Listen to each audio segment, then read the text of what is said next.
Saudações, terráqueos! Bora dominar um pouquinho de farmacologia hoje? Nos vídeos anteriores, nós começamos a discutir a farmacocinética. Já discutimos a absorção e discutimos a distribuição. Agora, nesse vídeo, iremos discutir o metabolismo. Novamente, eu repito que apesar de separarmos os processos farmacocinéticos dessa maneira, em absorção, distribuição, metabolismo e excreção, eles ocorrem de maneira simultânea. Então, à medida que o fármaco já é absorvido, ele já é distribuído, já é metabolizado, já é excretado. Eu preciso que vocês entendam que a gente separa em blocos para facilitar o aprendizado de maneira didática, mas que dentro do nosso organismo não ocorrem os processos separados. Agora ocorre só o metabolismo, agora ocorre só a excreção. Não, ocorre tudo ao mesmo tempo. Belezinha? Então isso é importante termos em mente. Bom, o que nós vimos até agora nos episódios anteriores, né? Então, nós começamos a falar sobre a introdução à farmacologia, conceitos gerais, conceito de fármaco, de medicamento, de remédio. Falamos sobre as fases clínicas da pesquisa de um fármaco, fase clínica 1, 2, 3, e a quarta fase clínica, que é quando é liberado no mercado, né? E é observado. E no vídeo anterior, no último vídeo, nós falamos sobre distribuição, que corresponde então à segunda fase da farmacocinética, começando a farmacocinética pela absorção, seguida da distribuição. Agora falaremos sobre metabolismo e depois um último vídeo, né, da farmacocinética falando sobre o processo de excreção. Então, no vídeo anterior, nós falamos sobre distribuição, que é a transferência do fármaco do sangue para os tecidos. E entre esses tecidos, nós temos, por exemplo, o tecido hepático, o fígado. Quando o fármaco passar pelo fígado, quando o fármaco for transferido, transportado para o fígado, nesse local temos uma grande quantidade de enzimas metabólicas que vão, então, transformar quimicamente o fármaco em um composto mais polar, facilitando a sua excreção posteriormente. Então, quando nós falamos de metabolismo, o metabolismo e a excreção, nós podemos colocar num bloco de eliminação. A eliminação, então, seria a retirada do fármaco do organismo. E essa retirada pode acontecer a partir do metabolismo ou a partir da excreção. A excreção, ela vai ser tanto do fármaco quanto também do metabólito. Metabolismo, nós vamos usar agora um termo e vamos ficar batendo no martelo, né?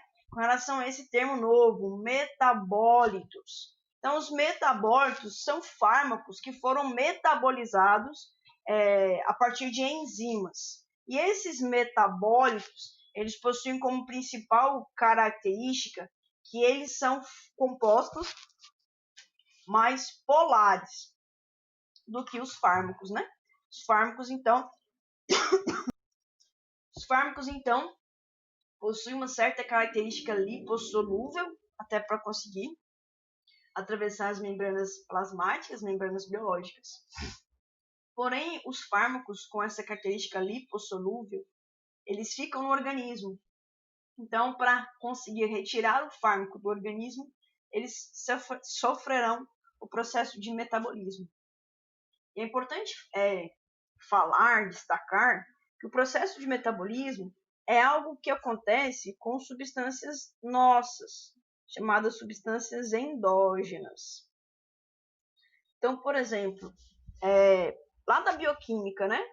Nós temos a produção de ureia, a produção de ácido úrico, que são metabólitos das proteínas.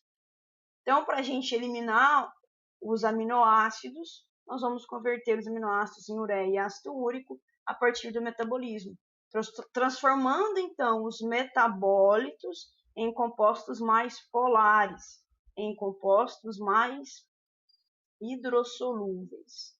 Mas, quando nós comparamos com o composto anterior, né?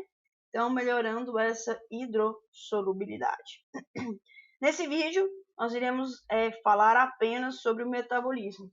No vídeo seguinte, no próximo vídeo, nós discutiremos o processo de excreção. Bom, o que é um metabolismo, né? Metabolismo você também pode encontrar em alguns livros, sites, artigos, como o termo biotransformação. Talvez fique mais fácil para alguns alunos entenderem o que é metabolismo a partir do termo biotransformação. Então, biotransformação ou metabolismo é a alteração da estrutura química de um composto a partir de enzimas, tornando esse composto mais polar, portanto, mais hidrossolúvel. Metabolismo é a transformação química de um composto por meio de enzimas, tornando este composto mais polar, mais hidrossolúvel. Então, aqui a gente tem, por exemplo, o pentobarbital. Pentobarbital é um barbitúrico utilizado, por exemplo, em situação de sedação, né? Hoje em dia não é tão mais usado, talvez ainda seja em animais, né? Nos seres humanos é pouco utilizado. E o pentobarbital, ele então tem o seu poder sedativo, o seu poder depressor central. E esse composto, ele é lipossolúvel. Ele consegue atravessar a barreira hematoencefálica, as membranas biológicas, e consegue gerar a sua ação central. Só que esse composto ele tem que ser, de alguma maneira, eliminado do organismo. Então, para isso, ele vai sofrer um processo de hidroxilação. Nesse carbono aqui, será colocado uma hidroxila. A mesma coisa vai acontecer com o propranolol, que é um antihipertensivo. Ele também vai sofrer um processo de hidroxilação. Então, o metabolismo, que é essa transformação química, ela vai ocorrer por hidroxilação, que é quando é acrescentado uma hidroxila, né, ao composto. Ela pode acontecer um processo de dealquilação, é quando é retirado grupamentos metilas, grupamentos etilas. Então, por exemplo, aqui é uma dealquilação, onde esse composto aqui será retirado. Aqui é uma oalquilação, onde essa etila também será retirada. Aí nós temos também processos de dessulfurização, que é a retirada do composto enxofre, metilação, que é o acréscimo de uma metila, redução, oxidação, entre outros. Então, esses processos de transformação de reações químicas são processos de metabolismo. Peraí que o computador está bem. Bom, as reações de metabolismo, elas podem ser reações de fase 1 ou também reações de fase 2. Vou colocar uma tela branca para facilitar. Então, metabolismo é essa mudança química. E essa mudança química, ela pode acontecer por reações chamadas reações de fase 1. Por que de fase 1?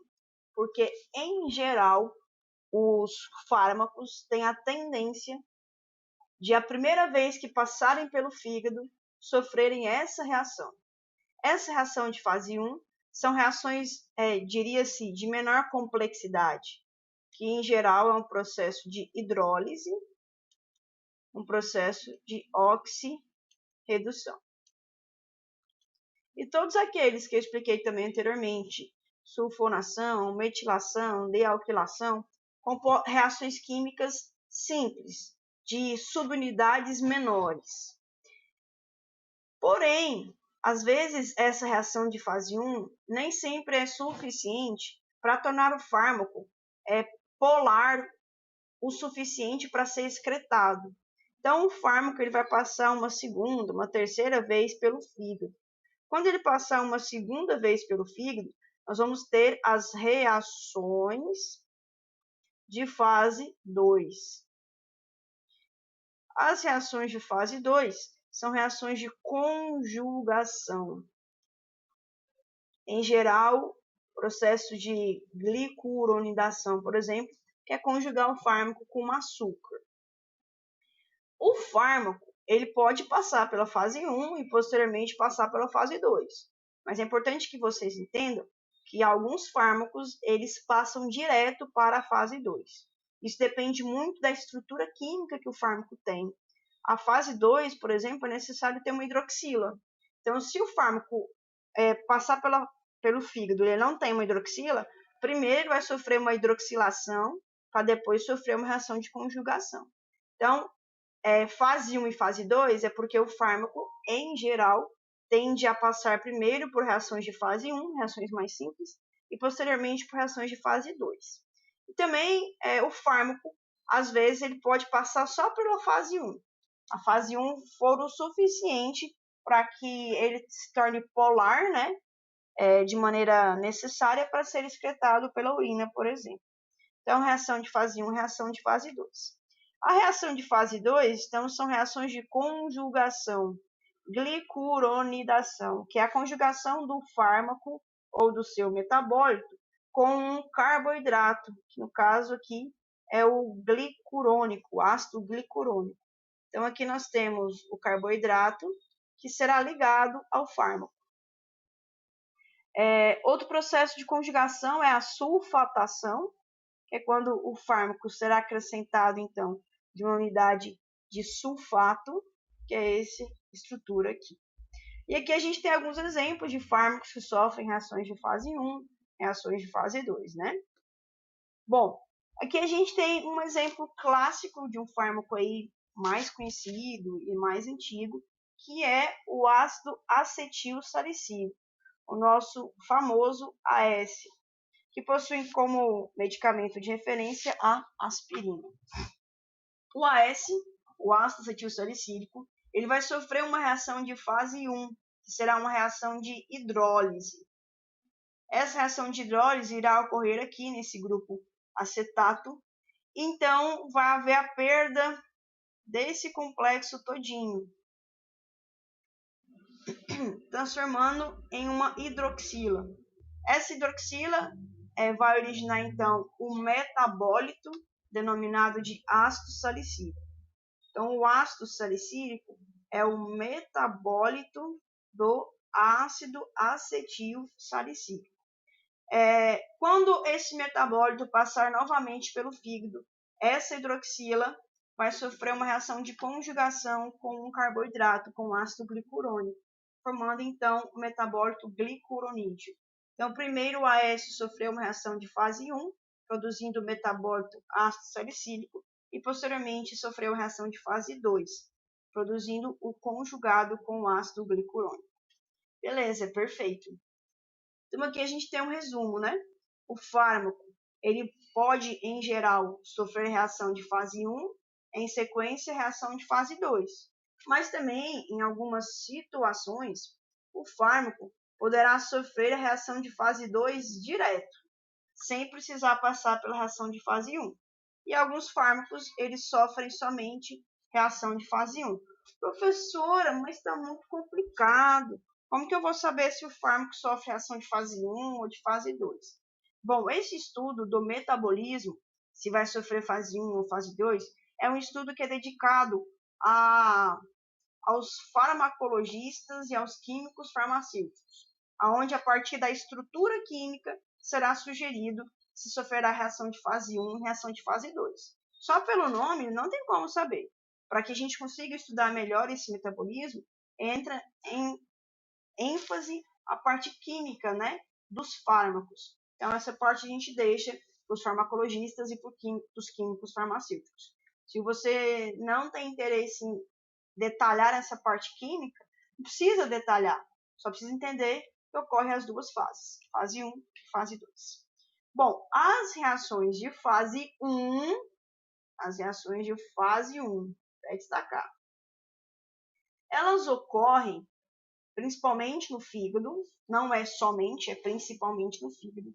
E as reações de fase 1 ocorrem a partir de um conjunto de isoenzimas chamadas citocromos P450. Então, existem diversas enzimas desse complexo citocromo P450. E são as principais enzimas envolvidas nas reações de fase 1. Seja hidrólise, hidroxilação, todas essas enzimas possuem a capacidade de realizar as reações de fase 1. e é um conjunto de enzimas, né? Aí que nós temos os subtipos mais frequentes, que é o citocromo 3A4, citocromo 2C8, entre outros. Então, essas isoformas, elas podem ser que a pessoa nasça com alguma alteração genética e não produza uma ou outra isoforma, o que vai fazer com que essa pessoa, então, tenha um metabolismo farmacológico diferente. Então, de maneira geral, todo mundo nasce com as principais isoformas. Só que às vezes acontece alguma alteração genética, essa pessoa, por algum motivo, né, não produzirá isoforma ou produzirá menos. Já as reações de fase 2. As reações de fase 2, elas vão ocorrer a partir de enzimas chamadas transferases. Então, aqui nós temos, por exemplo, a UDP-glicuroniltransferase, que vai transferir o grupo glicuronídeo para o fármaco, né? Então, nós temos outras transferases, sulfatases, que fazem reação de fase 2, também em geral na região do fígado. Bom, quando a gente fala de metabolismo, antes de passar aqui para essa questão de indutor e de inibidor enzimático, vamos colocar uma tela branca e explicar a seguinte situação. Então, nós temos aqui o fármaco. Qualquer fármaco aí que você queira pensar, dipirona, AS, diazepam, diclofenaco, algum aí que você já usou na sua vida, qualquer fármaco. Esse fármaco, então, ele vai sofrer, todo fármaco sofre, tá? O processo de metabolismo. Pode ser que o fármaco sofra as reações de fase 1 e ou as reações de fase 2.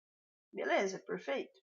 E com isso, o fármaco será convertido em metabólito, que é então um composto químico semelhante ao fármaco, porém com alguma diferença estrutural, né? Bom, perfeito. Esse fármaco, então, ele será convertido nesse metabólito. Aí nós temos alguns caminhos possíveis que esse metabólito pode nos originar. Então, nós temos 4 caminhos para o metabólito.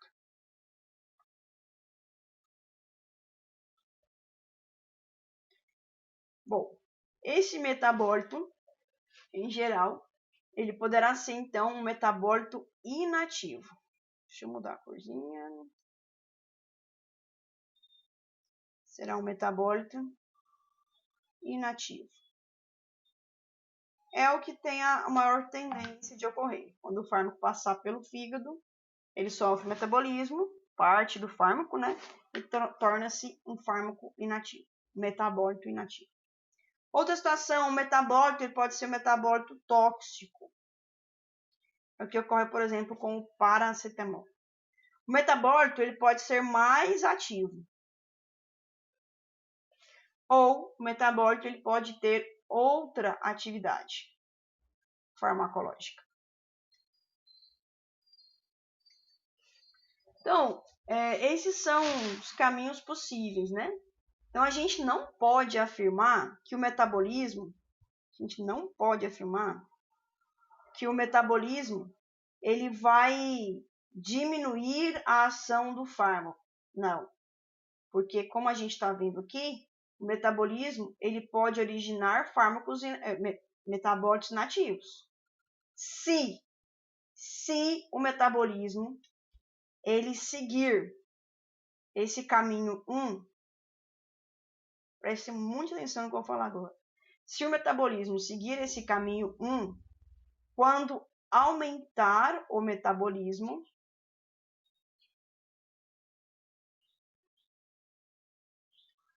irá ter uma redução do efeito farmacológico. Bom, nós temos outro caminho, né? Caminho 2.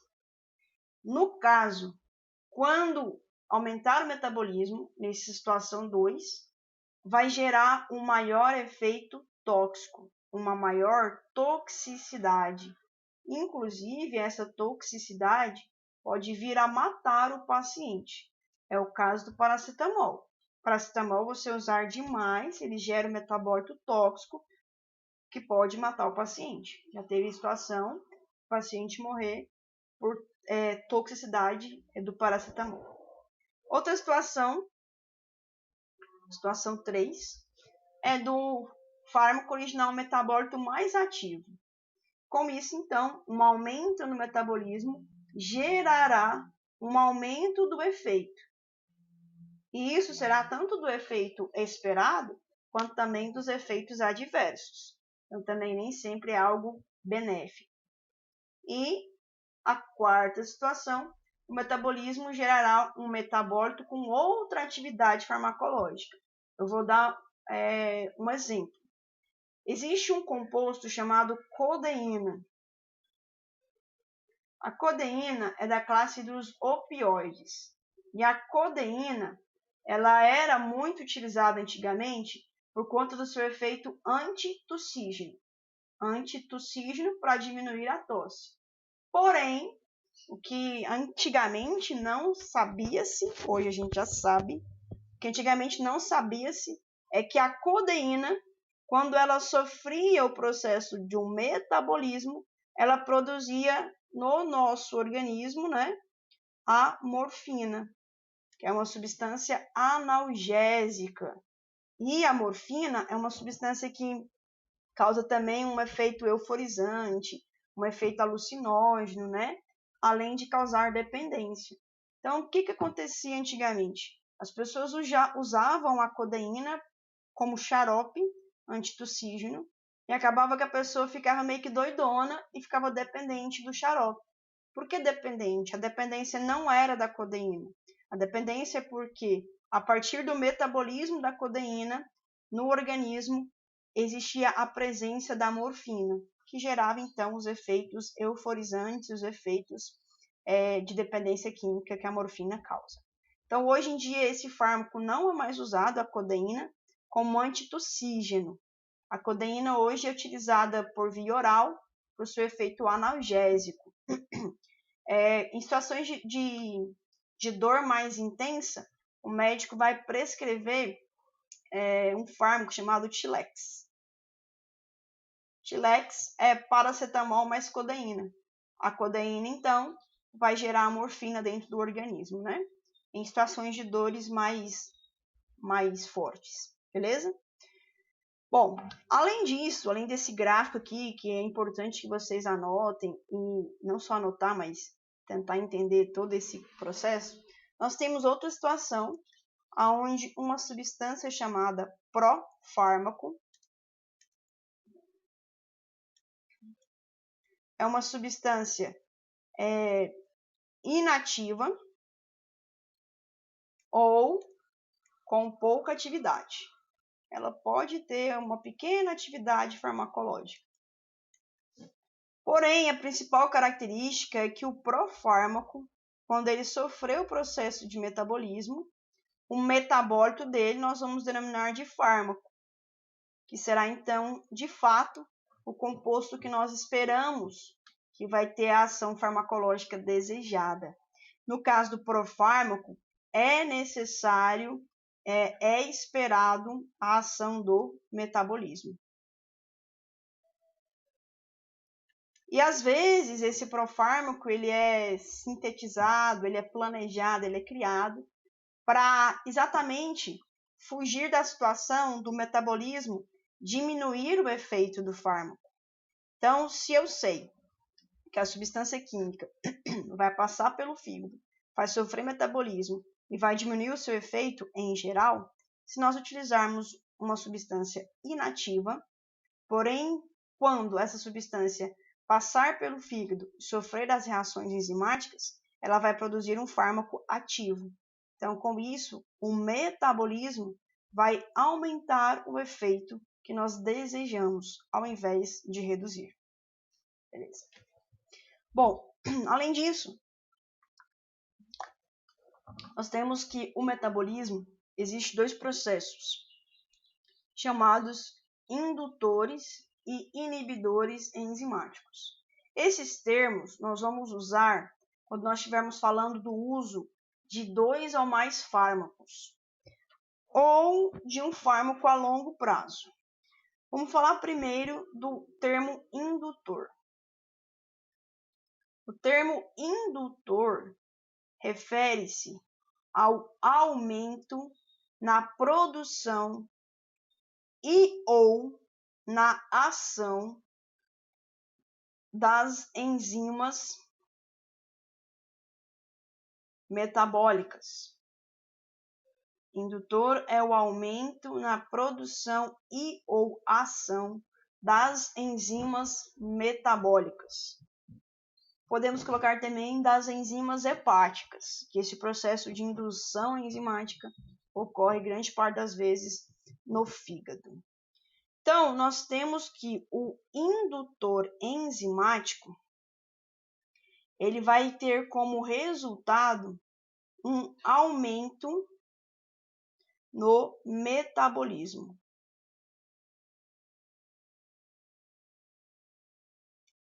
Então, lembrando daqueles caminhos possíveis, né?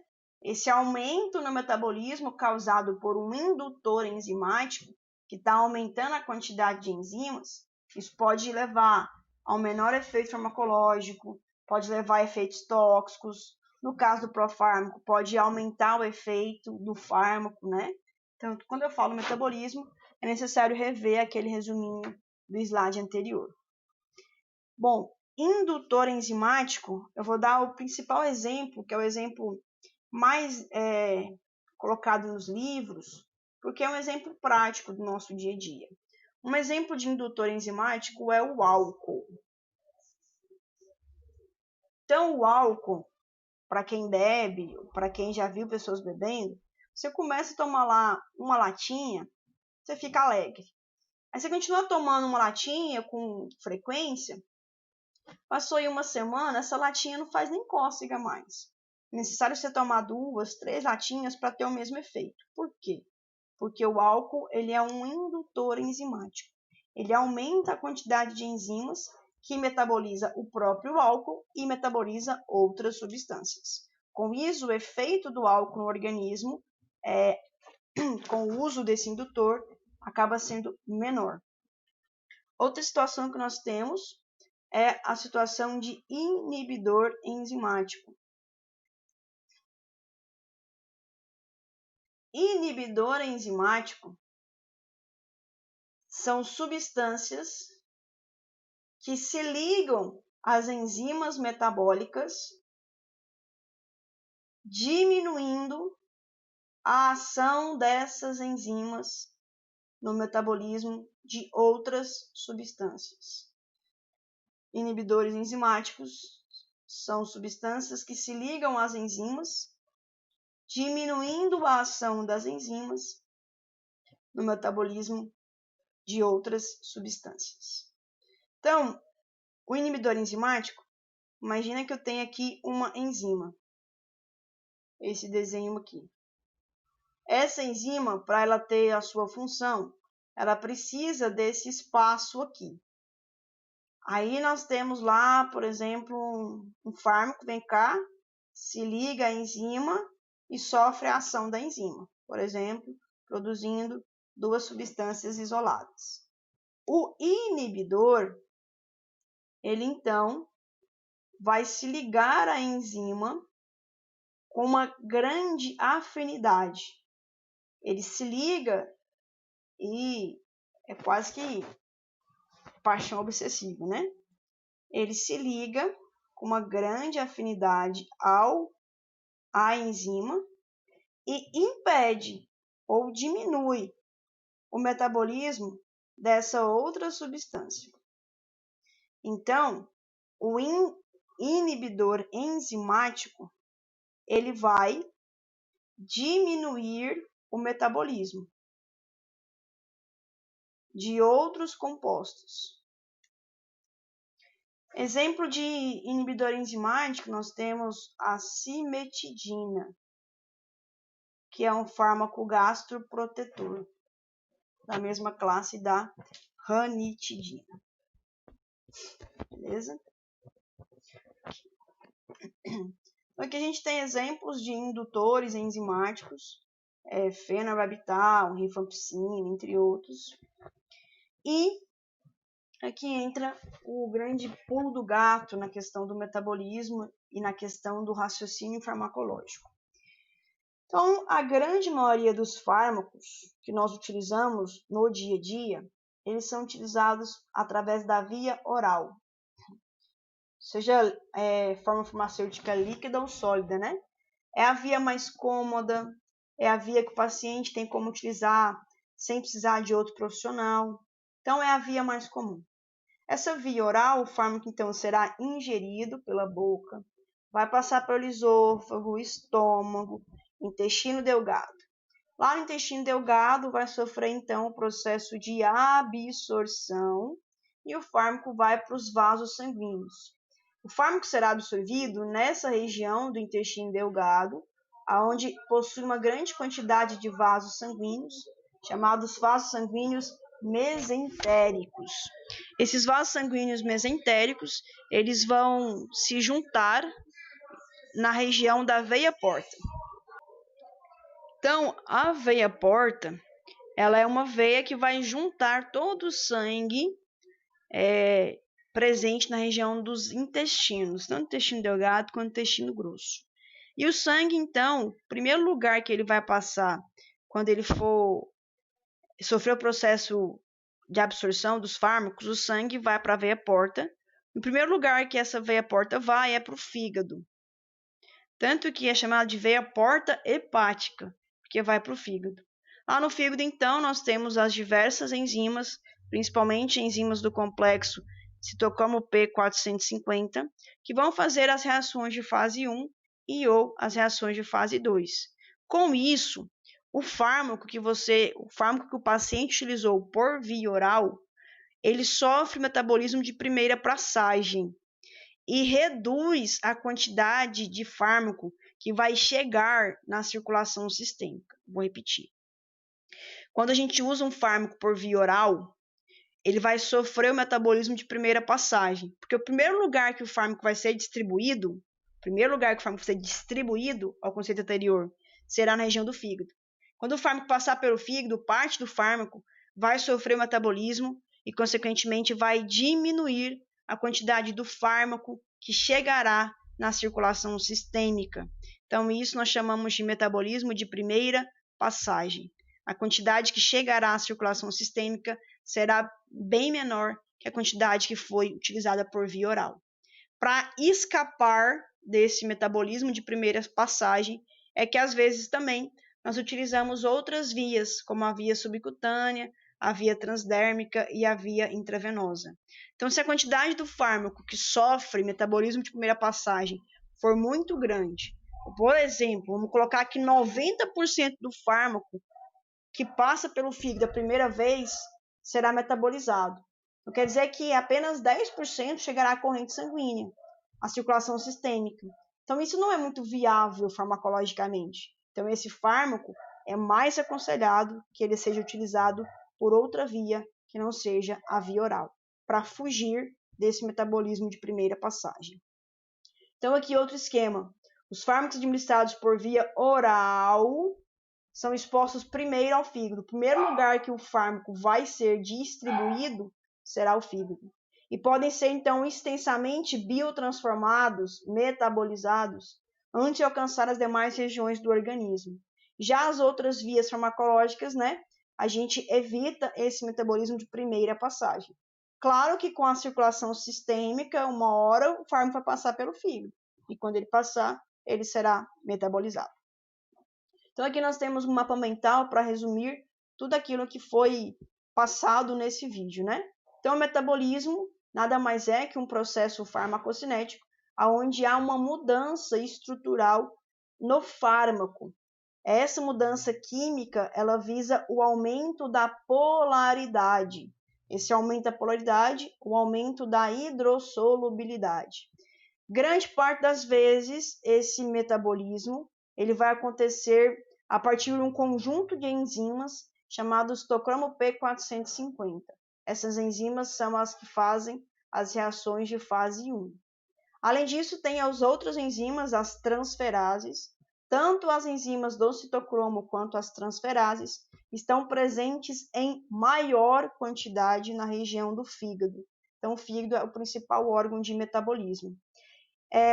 Por conta disso, o principal órgão que faz metabolismo é o fígado, nós podemos ter em algumas situações um processo chamado de metabolismo de primeira passagem, quando o fármaco é administrado por via oral. O primeiro lugar que ele vai ser distribuído é o fígado.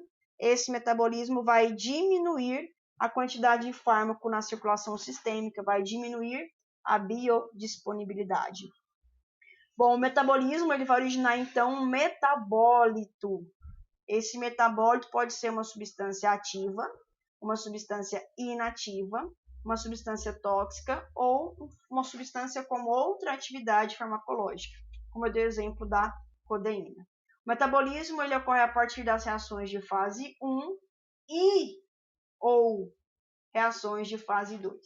Reações de fase 1, reações mais simples quimicamente, reações de oxidação, redução, de hidrólise, de hidroxilação, entre outros. Reações de fase 2, reações de conjugação, principalmente conjugação com carboidrato, como por exemplo o glicuronídeo. Outra situação que nós podemos ter é a situação do profármaco. Profármaco, então, é um fármaco inativo que, a partir do metabolismo, produzirá uma substância farmacologicamente ativa, né? E isso é para quê? Exatamente para escapar do metabolismo de primeira passagem. Além disso, alguns fármacos eles possuem um efeito de indutor enzimático, aumentando o metabolismo e, em geral, reduzindo a duração do efeito.